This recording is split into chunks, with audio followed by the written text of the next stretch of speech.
Hi അസ്സലാമു അലൈക്കും, welcome back. ഇന്ന് ഞാൻ കാണിക്കുന്നത് ഡേ മൈ ലൈഫാണ് കേട്ടോ. വീഡിയോ എല്ലാവരും കണ്ടുനോക്കുക.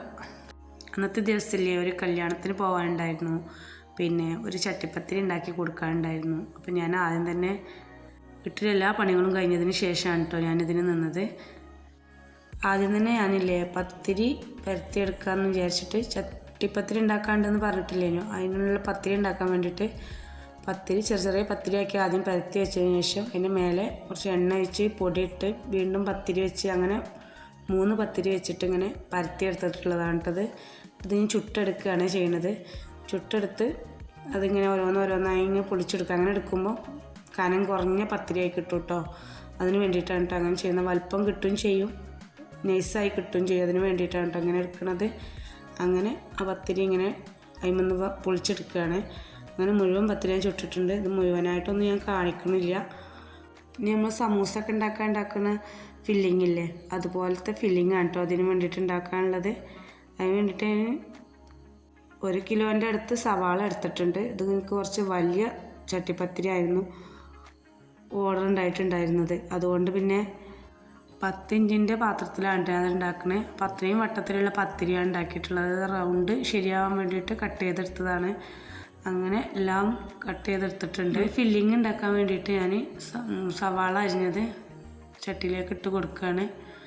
ഇനി അതിലേക്ക് ഇഞ്ചി അരിഞ്ഞത് ഇട്ടിട്ടുണ്ട്, കറിവേപ്പില ഇട്ടിട്ടുണ്ട്, മല്ലിയില ഇടുന്നുണ്ട്, ഗരം മസാല, മഞ്ഞൾപ്പൊടി, കുരുമുളക് പൊടിയൊക്കെ ഇട്ട് കൊടുക്കുന്നുണ്ട് കേട്ടോ. അങ്ങനെ ഫില്ലിങ് ഉണ്ടാക്കിയെടുക്കുകയാണ്. അതൊന്നും മൊത്തത്തിൽ ഞാൻ കാണിക്കണില്ല. പിന്നെ ചിക്കൻ ചേർത്ത് കൊടുത്തിട്ടുണ്ട് കേട്ടോ. വേവിച്ച ചിക്കനാണ് ചേർത്ത് കൊടുത്തിട്ടുള്ളത്. ഒരു 500 ഗ്രാമൊക്കെ എല്ലില്ലാത്ത ചിക്കൻ ചേർക്കണം കേട്ടോ. അങ്ങനെ അതും ചേർത്ത് ഇളക്കി കുറച്ച് മല്ലിയിലയും കറിവേപ്പിലയൊക്കെ അരിഞ്ഞിട്ട് അങ്ങനെ ഫില്ലിങ്ങും ഞാൻ റെഡിയാക്കി വെച്ചിട്ടുണ്ട്. ഇത്രയും ആയതിനു ശേഷം മൂടി വെച്ചിട്ട് ഞങ്ങൾ പരിപാടിക്ക് പോകാമെന്ന് വിചാരിച്ചിരിക്കുകയാണ്. അതിന് വേണ്ടിയിട്ട് ഞങ്ങൾ ഒരുങ്ങാൻ വിചാരിച്ചിട്ടാണ്. ഇതാണ് ഫില്ലിങ് റെഡിയാക്കി വെച്ചാൽ പിന്നെ പോകാമെന്ന് വിചാരിച്ചിരിക്കുകയായിരുന്നു. അങ്ങനെ ഫില്ലിങ്ങൊക്കെ റെഡി ആയിട്ടുണ്ട്. അത് കഴിഞ്ഞ് വീണ്ടും എല്ലാം മോശമായി തോന്നി. അപ്പോൾ അവിടെയൊക്കെ ഒന്നും കൂടി തുടച്ചെടുക്കാമെന്ന് വിചാരിച്ചിട്ട് തുടച്ചെടുക്കുകയാണ്. അവിടുത്തെ സാധനങ്ങളൊക്കെ ഒന്നും കൂടി ഒന്ന് ഫ്രഷാക്കി എടുക്കാമെന്ന് വിചാരിച്ചിട്ട് അങ്ങനെ റേക്കും കാര്യങ്ങളൊക്കെ തുടച്ച് വൃത്തിയാക്കിയിട്ടിട്ട് പോകാമെന്ന് വിചാരിച്ച് കുറച്ച് പാത്രങ്ങളുണ്ടായിനി അതൊക്കെ ഒന്ന് കഴുകി വെച്ച് അതിന് ശേഷം പോകാൻ വിചാരിച്ചിട്ട് നിൽക്കുകയാണ് കേട്ടോ. അങ്ങനെ ക്ലീനിങ്ങൊക്കെ കഴിഞ്ഞു, അടുക്കളയിലെല്ലാ പണിയും കഴിഞ്ഞിട്ടുണ്ട്. ശേഷം ഞങ്ങൾ എല്ലാവരും ഒരുങ്ങുകയാണ്. അങ്ങനെ മൊത്തത്തിൽ എല്ലാ പണികളും തീർന്നിട്ടുണ്ട്. നല്ല മഴയായിരുന്നു കേട്ടോ. അപ്പോൾ ഞങ്ങൾക്ക് പോവാൻ എങ്ങനെ പോവാന്നുള്ളതിലിങ്ങനെ നിൽക്കുകയായിരുന്നു. പിന്നെ ഏതായാലും ഒറ്റക്ക് പോകേണ്ടി വരും വിചാരിച്ച് നിൽക്കുകയായിരുന്നു. അപ്പോഴത്തെ പിന്നെ ഇക്ക വന്നു. അപ്പോൾ ഞങ്ങൾ എല്ലാവരും കൂടി പിന്നെ ഒരുമിച്ച് തന്നെ പോയി കേട്ടോ. അങ്ങനെ പരിപാടിക്ക് പോകുന്ന വീഡിയോസൊക്കെ ഞാൻ എടുത്തിട്ടുണ്ടായിരുന്നു.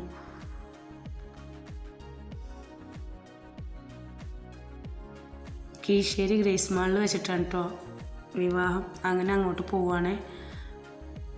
അങ്ങനെ കീശ്ശേരി അങ്ങാടിയിലെത്തി.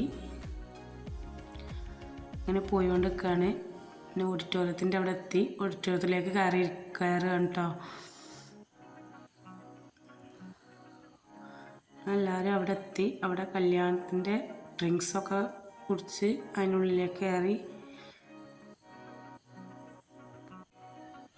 എല്ലാ വീഡിയോസൊന്നും എടുത്തിട്ടില്ല, ചെറിയ ഓരോ ഭാഗങ്ങൾ ഇങ്ങനെ എടുത്തു എന്നല്ലാതെ. ഇതുവരെ എൻ്റെ വീഡിയോ കാണാത്തവരാണ് വീഡിയോ കാണുന്നത് എങ്കിൽ സബ്സ്ക്രൈബ് ചെയ്ത് ബെല്ലൈക്കൻ എനേബിൾ ചെയ്ത് ഓൾ എന്ന ഓപ്ഷൻ ക്ലിക്ക് ചെയ്യണേ. എങ്കിൽ ഞാനിടുന്ന വീഡിയോസിൻ്റെ നോട്ടിഫിക്കേഷൻ നിങ്ങൾക്ക് ലഭിക്കുകയുള്ളൂ. അങ്ങനെ ഞങ്ങൾ അവിടെയൊക്കെ പോയി എല്ലാവരും ഇരുന്ന് ഭക്ഷണമൊക്കെ കഴിച്ചു. അങ്ങനെ ഒരു 2 മണിയൊക്കെ ആയപ്പോൾ ഞങ്ങൾ തിരിച്ചു പോന്നു കേട്ടോ. മനയിലെ ചട്ടിപ്പത്തിരി കൊടുക്കാനുണ്ടെന്ന് 4 മണിയാകുമ്പോൾ കൊടുക്കണം എന്നുണ്ട്. അതുകൊണ്ട് ഞാൻ അത് ഉണ്ടാക്കാൻ വിചാരിച്ചിട്ട് വേഗം പോകുന്നതാണ്. അങ്ങനെ വന്നതിന് ശേഷം ഞാൻ 8 കോഴിമുട്ട ഒരു ബൗളിലേക്ക് പൊട്ടിച്ച് വെച്ചിട്ടുണ്ട്. അതിലേക്ക് ആവശ്യത്തിന് ഉപ്പും കുറച്ച് കുരുമുളക് പൊടിയും ചേർത്ത് 3/4 കപ്പ് പാലും ഒഴിച്ച് യോജിപ്പിച്ചെടുക്കണം കേട്ടോ. നല്ലോണം കലക്കിയെടുക്കണേ. അങ്ങനെ അത് ഇളക്കിയെടുത്തതിന് ശേഷം 15 പത്തിരി വെച്ചിട്ടാണ് ഞാൻ ഈ ചട്ടിപ്പത്തിരി ഉണ്ടാക്കിയിട്ടുള്ളത്. അങ്ങനെ ഒരു പത്തിരി വെച്ച് അതിന് മുകളിൽ മസാല ഇട്ട് വീണ്ടും പത്തിരി വെച്ച് അതിന് മുകളിലിട്ട് അങ്ങനെ 15 പത്തിരി ചെയ്തെടുത്തിട്ടുണ്ട്. അതിന് മുകളിൽ നിന്നിട്ട് ബാറ്റർ ഒഴിച്ച് കൊടുക്കുക. എന്നിട്ട് അടുപ്പത്ത് വെച്ച് കുറഞ്ഞ ഫ്ലെയിമിലിട്ട് അടിയിൽ ഒരു ചട്ടി വെച്ച് കൊടുത്തിട്ടുണ്ട്. അടിയിൽ പിടിക്കാതിരിക്കാണ്ട് അങ്ങനെ വെക്കണത്. പിന്നെ ഒരു ചട്ടിയിൽ കുറച്ച് ഉള്ളി വറുത്ത് എടുക്കുന്നുണ്ട്. ഉള്ളിയും മുന്തിരിയും വറുത്തെടുക്കും. അതിൻ്റെ മുകളിൽ ഇട്ട് കൊടുക്കാനാണ്.